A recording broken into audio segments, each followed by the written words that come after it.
Hello বন্ধুরা, আমি তানজিন আক্তারিতা। আমি বাংলাদেশের একজন সাধারণ মেয়ে। আজকে আমি তোমাদের যে গল্পটা বলব সেটা আমার জীবনেরই একটি গল্প, যেখানে আমি একটি ইটকলায় কাজ করতাম। আমি খুব সুন্দরী ছিলাম। আমার পারিবারিক অবস্থার কারণে আমাকে ইট করার কাজ নিতে হয়েছিল। সেখানে একদিন আমি ইট করার মহাজনের নজরে পড়ে যাই, যার ফলে সেখানে আমার যা হয়েছিল সেই ঘটনাটাই আজকে আমি তোমাদের খুলে বলার চেষ্টা করব। আশা করি বন্ধুরা তোমরা মনোযোগ সহকারে আমার গল্পটা শুনবা। তো তাহলে চল বন্ধুরা, কথা না বাড়িয়ে গল্পে চলে যাই। আমার আর স্বামী বদিউলের বিয়ে হয়েছিল প্রায় 2 বছর আগে। আমাদের বিয়েটা ছিল ভালোবাসার, কিন্তু আমাদের পথটা মোটেও শত হচ্ছিল না। বদিউল একজন সৎ আর পরিশ্রমী মানুষ, কিন্তু তার আর্থিক অবস্থা ছিল খুবই খারাপ। আমাদের ছোট্ট সংসার চালানোর জন্য আমরা দুজনেই দিন-রাত পরিশ্রম করতাম, কিন্তু তবুও মাঝে মাঝে মনে হতো আমাদের এই সংগ্রামকে কখনো শেষ হবে। আমি সবসময় ভাবতাম কিভাবে আমরা আমাদের জীবনটাকে একটু ভালো করতে পারি। একদিন বদিউল আমাকে বলল, রিতা, আমার এক বন্ধু বলেছে শহরের কাছে একটা ইট গলায় কাজের সুযোগ আছে, তারা ভালো মজুরি দেয়। তুমি যদি আমার সঙ্গে কাজ করতে রাজি হও তাহলে আমরা দুজনে মিলে কিছু টাকা জমাতে পারব। আমি প্রথমে একটু দ্বিধা ছিলাম। ইট গলায় কাজ করা মানে শারীরিক পরিশ্রম, ধুলো আর কঠিন পরিবেশ। কিন্তু আমি বদিউলের চোখে একটা আশার আলো দেখলাম। আমি রাজি হয়ে গেলাম। আমরা দুজনে মিলে ইট কলায় কাজ শুরু করলাম। সকাল থেকে বিকেল পর্যন্ত আমরা ইট বহন করতাম, মাটি মাখতাম আর কলার অন্যান্য কাজে হাত লাগাতাম। কাজটা কঠিন ছিল, কিন্তু আমাদের মধ্যে একটা দারুণ বোঝাপড়া ছিল। আমরা একে অপরকে উৎসাহ দিতাম। বদিয়াল মাঝে মাঝে বলতো, রিতা, আমরা এভাবে কাজ করলে একদিন নিজেদের একটা ছোট্ট বাড়ি বানাতে পারব। আমি তার কথায় হাসতাম আর মনে মনে ভাবতাম আমাদের এই স্বপ্ন একদিন পূরণ হবেই। ইটকলার মালিক ছিলেন বিল্লা ভাই। তিনি ছিলেন বেশ ভারী মানুষ, সবাই তাকে ভয় পেত, কিন্তু আমি আর বদিউল আমাদের কাজ ঠিকঠাক করতাম বলে তার সঙ্গে আমাদের তেমন কথা হতো না। বিল্লা ভাই মাঝে মাঝে গলায় এসে কাজের খোঁজখবর নিতেন। আমি লক্ষ্য করতাম তিনি সবার সঙ্গে কঠিনভাবে কথা বলতেন। একদিন কাজের কাকে বিল্লাভাই আমাকে ডেকে বললেন, রিতা, তুমি খুব ভালো কাজ করো, কাল একটু সময় দিও, আমি তোমার আর বদিউলের সঙ্গে কাজের বিষয়ে কিছু আলোচনা করতে চাই। আমি একটু অবাক হলাম, কিন্তু ভাবলাম এটা হয়তো কাজের সঙ্গে সম্পর্কিত কোনো বিষয়। আমি শুধু মাথা নাড়লাম আর কাজে মন দিলাম। সেদিন বাড়ি ফিরে আমি বদিউলকে বিল্লা ভাইয়ের কথাটা বললাম। বদিউলই তো চিন্তিত হলো, কিন্তু বলল, রিতা, তুমি শুধু নিজের কাজে মনোযোগ দিও, আমরা একসঙ্গে তার সঙ্গে কথা বলব যাতে সবকিছু পরিষ্কার থাকে। আমি বদিউলের কথায় সান্ত্বনা পেলাম আর ঠিক করলাম আমরা দুজনে মিলে সব পরিস্থিতি সামলাব। ইট কলার কাজ চলতে থাকল, আর আমি প্রতিদিন আরও মনোযোগ দিয়ে কাজ করতে লাগলাম। আমি বুঝতে পারছিলাম বিল্লা ভাইয়ের কথাবার্তা কাজের সঙ্গে সম্পর্কিত, তবে আমাদের সতর্ক থাকতে হবে। আমি ঠিক করলাম আমি আমার সম্মান আর আমাদের সংসারের মর্যাদা রক্ষা করব, যত কষ্টই হোক না কেন। ইট গলায় আমাদের কাজ চলছিল। প্রতিদিন সকালে আমি আর বদিউল একসঙ্গে কাজে যেতাম। আমরা দুজনে মিলে ইট সাজানো, মাটি মাখানোর কাজ করতাম। কঠিন পরিশ্রম হলেও আমাদের মনে একটা শান্তি ছিল, কারণ আমরা আমাদের স্বপ্নের জন্য কাজ করছিলাম। তবে বিল্লা ভাইয়ের আগের কথাগুলো আমার মনে একটা অস্থিরতা তৈরি করেছিল। আমি সবসময় সতর্ক থাকতাম যাতে কাজের বাইরে তার সঙ্গে অপ্রয়োজনীয় কথা না হয়। কয়েকদিন পর একটা ঘটনা ঘটল। বিল্লাভাই সেদিন কলায় এসে আমাকে ডাকলেন। তিনি বললেন, লিতা, তুমি একটু আমার অফিসে এসো, কিছু কাজের কথা আছে। আমি একটু ইতস্তত করলাম। আমার মন বলছিল এটা কাজের কথা হলেও আমার সতর্ক থাকা উচিত। তবুও আমি বদিউলকে জানিয়ে তার অফিস এর দিকে গেলাম। অফিস এ গিয়ে দেখি বিল্লাভাই বেশ হাসি খুশি। তিনি আমাকে বসতে বললেন আর বললেন, লিতা, তুমি খুব পরিশ্রমী, আমি তোমার কাজে খুব খুশি। তুমি যদি একটু বেশি সময় দাও আমি তোমার আর বদিউলের মজুরি বাড়িয়ে দিতে পারি। আমি শান্তভাবে বললাম, ধন্যবাদ বিল্লাভাই, আমরা আমাদের কাজ ঠিকঠাক করি, মজুরি বাড়ালে আমরা খুশি হব। তিনি কাজের বিষয়ে আরও কিছু কথা বললেন, কিন্তু আমি লক্ষ্য করলাম তার কথাবার্তা কাজের মধ্যে সীমাবদ্ধ ছিল না। তিনি হঠাৎ বলে উঠলেন, তুমি খুব ভালো কাজ করো রিতা, আমি তোমাকে আরও দায়িত্ব দিতে চাই। আমি বুঝলাম তার কথার ধরনে কিছু একটা অস্বাভাবিক আছে। আমি তাড়াতাড়ি বললাম, আমি আমার কাজে ফিরি, বদিউল আমার জন্য অপেক্ষা করছে। আমি দ্রুত অফিস থেকে বেরিয়ে এলাম। আমার মনে একটা অস্বস্তি হলো, কিন্তু আমি নিজেকে শান্ত রাখলাম। বাড়ি ফিরে আমি বদিউলকে সব খুলে বললাম। বদিউলকে একটু চিন্তিত হলো, কিন্তু আমাকে শান্ত করে বলল, রিতা, তুমি চিন্তা করো না, আমি তোমার পাশে আছি, আমরা একসঙ্গে এই পরিস্থিতির সমাধান করব। তার কথায় আমার মন একটু হালকা হলো। আমরা ঠিক করলাম আমরা কাজ চালিয়ে যাব, কিন্তু বিল্লা ভাইয়ের সঙ্গে কথাবার্তায় আরও সতর্ক থাকব। পরের দিন কলায় গিয়ে আমি লক্ষ্য করলাম বিল্লা ভাই আমাদের কাজের দিকে বারবার নজর রাখছেন। আমি ইচ্ছে করে বদিউলের কাছাকাছি থাকতাম। একটা মুহূর্তে যখন বদিউল অন্য কাজে ব্যস্ত ছিল, বিল্লা ভাই এসে আমাকে বললেন, রিতা, তুমি আমার কথা ভেবেছ? আমি তোমার জন্য আরও ভালো কাজের সুযোগ দিতে পারি। তুমি একটু সময় দাও, আমরা কথা বলি। আমি কঠিন গলায় বললাম, আমি আমার স্বামীর সঙ্গে কাজ করে সুখী, আমাদের শুধু কাজের সুযোগ দিলেই হবে। তার মুখটা একটু মলিন হয়ে গেল। তিনি চলে গেলেন। কিন্তু আমি বুঝতে পারলাম এই পরিস্থিতি এখানে শেষ হবে না। আমার মনে একটি দৃঢ় সংকল্প জন্ম নিল। আমি ঠিক করলাম আমি বিল্লা ভাইকে তার সীমার মধ্যে থাকতে বাধ্য করব, কিন্তু এমনভাবে যাতে আমার আর বদিউলের কাজের ক্ষতি না হয়। সেদিন রাতে আমি আর বদিউল অনেকক্ষণ কথা বললাম। আমরা ঠিক করলাম আমরা একটা পরিকল্পনা করব। বিল্লা ভাইকে বোঝাতে হবে যে আমরা শুধু কাজের জন্য এখানে এবং আমাদের সম্মানের সঙ্গে কোনো আপোষ করা হবে না। আমরা সিদ্ধান্ত নিলাম আমরা বুদ্ধি দিয়ে এই পরিস্থিতি সামাল দেব, রাগ বা ক্রোধের মাধ্যমে নয়। বিল্লা ভাইয়ের আচরণ আমার মনে একটা অস্বস্তি তৈরি করেছিল, কিন্তু আমি আর বদিউল ঠিক করেছিলাম আমরা হাল ছাড়ব না। আমাদের কাজটা আমাদের জন্য গুরুত্বপূর্ণ ছিল, আর আমরা চাইতাম না যে বিল্লা ভাইয়ের এমন আচরণের জন্য আমাদের স্বপ্ন ভেঙে যাক। তাই আমরা একটা পরিকল্পনা করতে শুরু করলাম। আমার মনে হচ্ছিল বিল্লা ভাইকে বোঝাতে হবে এমনভাবে যাতে তিনি তার আচরণের সীমা বুঝতে পারেন। বদিউল আমাকে বলল, রিতা, আমাদের বুদ্ধি দিয়ে কাজ করতে হবে। আমরা যদি রাগারাগি করি তাহলে হয়তো আমাদের কাজটা চলে যাবে। আমাদের এমন কিছু করতে হবে যাতে বিল্লা ভাই বুঝতে পারেন তার এই আচরণ ঠিক নয়। আমি তার কথায় সায় দিলাম। আমরা ঠিক করলাম আমি বিল্লা ভাইয়ের সঙ্গে কথা বলবো, কিন্তু এমনভাবে যাতে আমার সম্মান অক্ষুণ্ণ থাকে। পরের দিন ইট গলায় গিয়ে আমি আমার কাজে মন দিলাম। বিল্লা ভাই সেদিনও এসেছিলেন। তিনি আবার আমার কাছে এসে বললেন, রিতা, তুমি আমার কথা ভেবেছ? আমি তোমার জন্য আরও ভালো কাজের সুযোগ দিতে পারি। আমি শান্তভাবে বললাম, বিল্লা ভাই, আমি আমার স্বামীর সঙ্গে খুব সুখী। আমাদের শুধু আমাদের কাজের মজুরি দিয়ে সাহায্য করলেই আমরা কৃতজ্ঞ থাকব। আমি ইচ্ছে করেই তার কথার অতিরিক্ত অংশ এড়িয়ে গেলাম। বিল্লা ভাই একটু বিরক্ত মুখে চলে গেলেন। আমি লক্ষ্য করলাম তিনি এখন আমার কাজের দিকে বারবার নজর রাখছেন। আমি বদিউলকে বললাম, আমাদের এখনই কিছু করতে হবে, নইলে এটা আরও জটিল হয়ে যাবে। বদিউল বলল, রিতা, আমরা কলার অন্য শ্রমিকদের সঙ্গে কথা বলে দেখি, হয়তো আমরা একসঙ্গে মিলে বিল্লা ভাইকে বুঝিয়ে দিতে পারি। আমি এই পরিকল্পনা রাজি হলাম। ইট কলায় আমাদের সঙ্গে আরও অনেক মহিলা কাজ করতেন। আমি তাদের সঙ্গে কথা বলতে শুরু করলাম। আমি খুব সাবধানে বিল্লা ভাইয়ের অতিরিক্ত মনোযোগের কথা তুললাম, কিন্তু সরাসরি কারো নাম না নিয়ে একজন মহিলা রহিম আপা বললেন, রিতা, তুমি ঠিকই বলছো, বিল্লা ভাই আগেও কিছু শ্রমিকের প্রতি অতিরিক্ত মনোযোগ দিয়েছেন। আমরা কেউ কিছু বলিনি, কারণ আমাদের কাজ হারানোর ভয় ছিল। এটা শুনে আমার মনে আরও জোর এলো। আমরা কয়েকজন মিলে ঠিক করলাম আমরা বিল্লা ভাইকে একটা স্পষ্ট বার্তা দেব।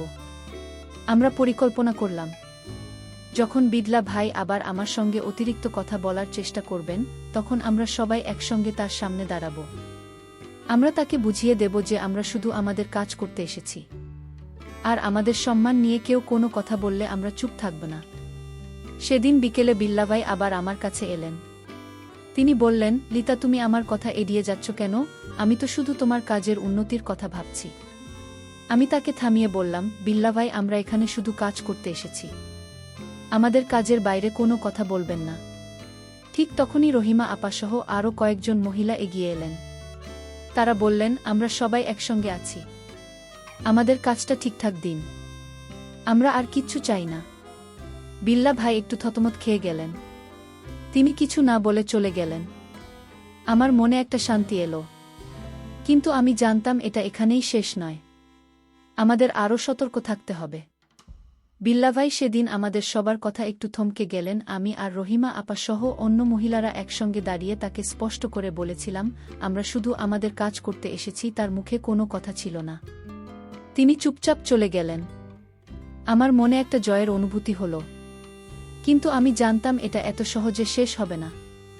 বিল্লা ভাইয়ের মতো মানুষ এত সহজে হাল ছাড়ে না।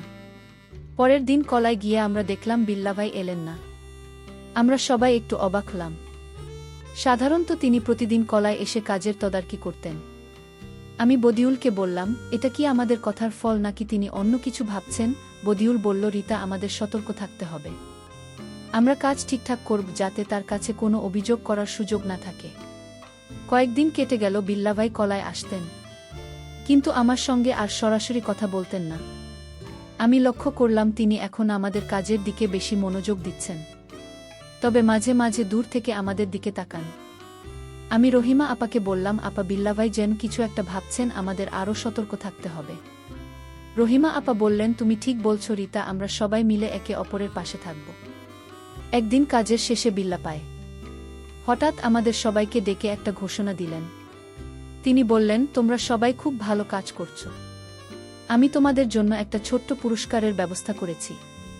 কাল বিকেলে কলার পাশে একটা ছোট্ট অনুষ্ঠান হবে, সবাই আসবে। আমরা সবাই একটু অবাক হলাম।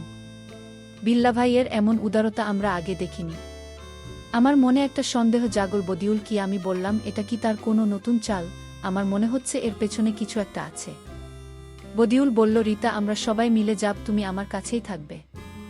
যদি কিছু হয় আমরা সবাই একসঙ্গে মোকাবিলা করব। আমি তার কথায় একটু আশ্বস্ত হলাম। আমরা ঠিক করলাম কালকের অনুষ্ঠানে আমরা সবাই একসঙ্গে থাকব, আর আমি বিশেষ করে বদিউলের কাছাকাছি থাকব। পরের দিন বিকেলে আমরা কলার পাশে একটা খোলা জায়গা জড়ো হলাম। বিল্লাভাই সেখানে এসে সবাইকে ধন্যবাদ দিলেন। তিনি বললেন, তোমরা সবাই আমার কলার জন্য অনেক কিছু করছো। আমি তোমাদের জন্য কিছু খাবারের ব্যবস্থা করেছি। আমরা সবাই খুশি হলাম, কিন্তু আমি লক্ষ্য করলাম বিল্লাভাই আমাদের কাজ নিয়ে কথা বললেও তার মনোযোগ একটু বেশি। আমাদের দিকে খাওয়ার পর তিনি আমাকে ডেকে বললেন, রিতা, তুমি একটু আমার সঙ্গে কথা বলো। আমি তোমার কাজের জন্য একটা বিশেষ পুরস্কার দিতে চাই। আমি তাকে বললাম, বিল্লাভাই, আমি আমার স্বামীর সঙ্গে এসেছি। আপনি যদি কিছু দিতে চান, আমাদের দুজনের জন্যই দিন। আমার কথায় তার মুখটা একটু শক্ত হয়ে গেল। তিনি বললেন, ঠিক আছে, আমি পরে কথা বলবো। আমি বদিউলের কাছে ফিরে গেলাম। আমার মনে হচ্ছিল বিল্লাভাই এখনও তার অতিরিক্ত মনোযোগ থেকে সরেননি। সেদিন রাতে আমি আর বদিউল ঠিক করলাম আমাদের পরিকল্পনাকে আরও শক্ত করতে হবে। আমরা রহিমা আপা আর অন্য শ্রমিকদের সঙ্গে কথা বলে ঠিক করলাম আমরা বিল্লাভাইকে একটা স্পষ্ট শিক্ষা দেব। কিন্তু কিভাবে তা নিয়ে মনে মনে ভাবছিলাম। বিল্লাভাইয়ের আচরণ আমাদের সবাইকে চিন্তায় ফেলেছিল। আমি বদিমিনা, রহিমা আপাসহ কলার অন্য মহিলারা ঠিক করেছিলাম আমরা এবার বিল্লাভাইকে এমন একটা শিক্ষা দেব যাতে তিনি আর কখনো কারো সম্মান নিয়ে অতিরিক্ত কথা বলতে না পারেন। আমরা জানতাম এটা করতে হবে বুদ্ধি দিয়ে, যাতে আমাদের কাজের কোনো ক্ষতি না হয়। আমরা সবাই মিলে একটা পরিকল্পনা তৈরি করলাম। আমাদের পরিকল্পনা ছিল সহজ কিন্তু কার্যকর।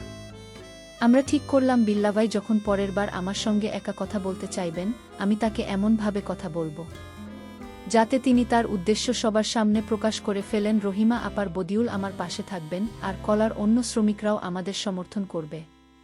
কয়েকদিন পর সুযোগটা এল। বিল্লাভাই একদিন কাজের ফাঁকে আমাকে ডেকে বললেন, রিতা, তুমি একটু আমার অফিসে এসো। আমি তোমার জন্য একটা বিশেষ কাজের কথা বলতে চাই।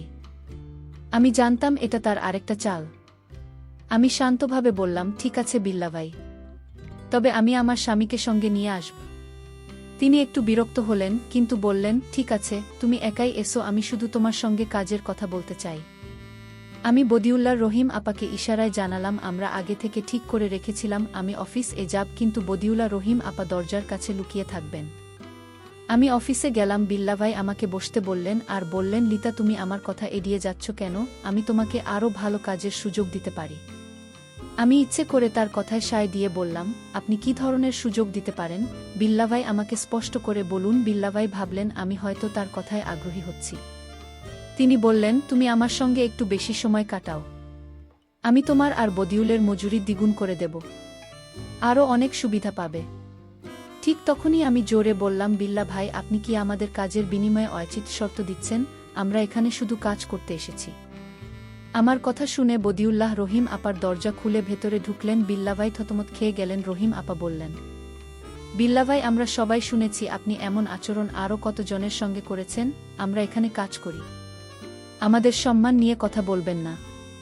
বদি হলো শান্তভাবে বলল, আমরা আপনার গলায় কাজ করি, কিন্তু এর মানে এই নয় যে আপনি আমাদের কাজের বাইরে কোনো শর্ত দিতে পারেন। বিল্লা ভাইজের মুখ ফ্যাকাশে হয়ে গেল। আমরা আরও কয়েকজন শ্রমিককে ডেকে আনলাম। আমরা সবাই একসঙ্গে বললাম, আমরা এখানে কাজ করতে এসেছি, আমাদের সম্মানের দাম আছে। আপনি যদি এমন আচরণ চালিয়ে যান, আমরা সবাই কাজ বন্ধ করে দেব। বিল্লা ভাই বুঝতে পারলেন তিনি এবার ফাঁদে পড়েছেন। তিনি কোনো কথা না বলে চুপ করে রইলেন। সেদিন আমরা বাড়ি ফিরলাম। আমার মনে একটা শান্তি ছিল। আমরা বিল্লা ভাইকে তার ভুল বুঝিয়ে দিয়েছিলাম। কিন্তু এটা কি এখানেই শেষ? বিল্লা ভাই কি আমাদের কথা মেনে নেবেন নাকি তিনি অন্য কিছু করবেন, সেই প্রশ্নই আমার মনে বারবার ঘুরপাক খাচ্ছিল। বিল্লা ভাইয়ের মুখ ফ্যাকাশে হয়ে গিয়েছিল যখন আমরা সবাই একসঙ্গে তার সামনে দাঁড়িয়ে তাকে আমাদের কথা শুনিয়েছিলাম। আমরা স্পষ্ট করে বলেছিলাম, আমরা শুধু আমাদের কাজ করতে এসেছি, আর আমাদের সম্মান নিয়ে কেউ কোনো কথা বললে আমরা চুপ থাকব না। সেদিনের পর বিল্লা ভাই আর আমার সঙ্গে সরাসরি কথা বলার চেষ্টা করেননি। কিন্তু আমরা জানতাম এখানেই সব শেষ হয়নি। কয়েকদিন কেটে গেল, বিল্লা ভাই কলায় আসতেন, কিন্তু আমাদের সঙ্গে শুধু কাজের কথা বলতেন। আমি লক্ষ্য করলাম তিনি এখন আমাদের সবার প্রতি একটু বেশি সতর্ক। আমরা সবাই মিলে কাজ চালিয়ে যাচ্ছিলাম, আর আমাদের মধ্যে একটা নতুন ঐক্য তৈরি হয়েছিল। রহিমা আপা বললেন, লিতা, তুমি আমাদের সবার জন্য একটা বড় কাজ করেছ। আমরা এখন একসঙ্গে থাকলে কেউ আমাদের অসম্মান করার সাহস পাবে না। একদিন বিল্লা ভাই হঠাৎ আমাদের সবাইকে ডেকে বললেন, আমি তোমাদের সঙ্গে কিছু কথা বলতে চাই। আমরা সবাই একটু অবাক হলাম। আমি বুঝতে পেরেছি আমার কিছু আচরণ তোমাদের কাছে ভুল লেগেছে। এই জন্য আমি দুঃখিত। আমি চাই না আমার কলার শ্রমিকরা অসন্তুষ্ট থাকুক। আমরা সবাই চুপ করে তার কথা শুনলাম। তিনি আরও বললেন, আমি তোমাদের মজুরি একটু বাড়িয়ে দেব আর কলার পরিবেশ আরও ভালো করার চেষ্টা করব। তার কথা শুনে আমাদের মনে একটা মিশ্র অনুভূতি হলো। আমি বদিউলের দিকে তাকালাম, সে চোখে ইশারায় বলল, দেখি এটা কতটা সত্যি। আমি রহিমা আপার সঙ্গে কথা বললাম, আমরা ঠিক করলাম আমরা তার কথা মেনে নেব, কিন্তু সব সময় সতর্ক থাকব। আমি বিল্লা ভাইকে বললাম, আমরা আপনার কথার জন্য কৃতজ্ঞ। আমরা চাই শুধু আমাদের কাজের মর্যাদা আর সম্মান থাকুক। তিনি মাথা নাড়লেন। এরপর থেকে কলার পরিবেশ অনেকটা বদলে গেল। বিল্লা ভাই আর কারো সঙ্গে অতিরিক্ত কথা বলতেন না। আমাদের মজুরি কিছুটা বাড়ল আর আমরা সবাই মিলে কাজের প্রতি আরও মনোযোগ দিলাম।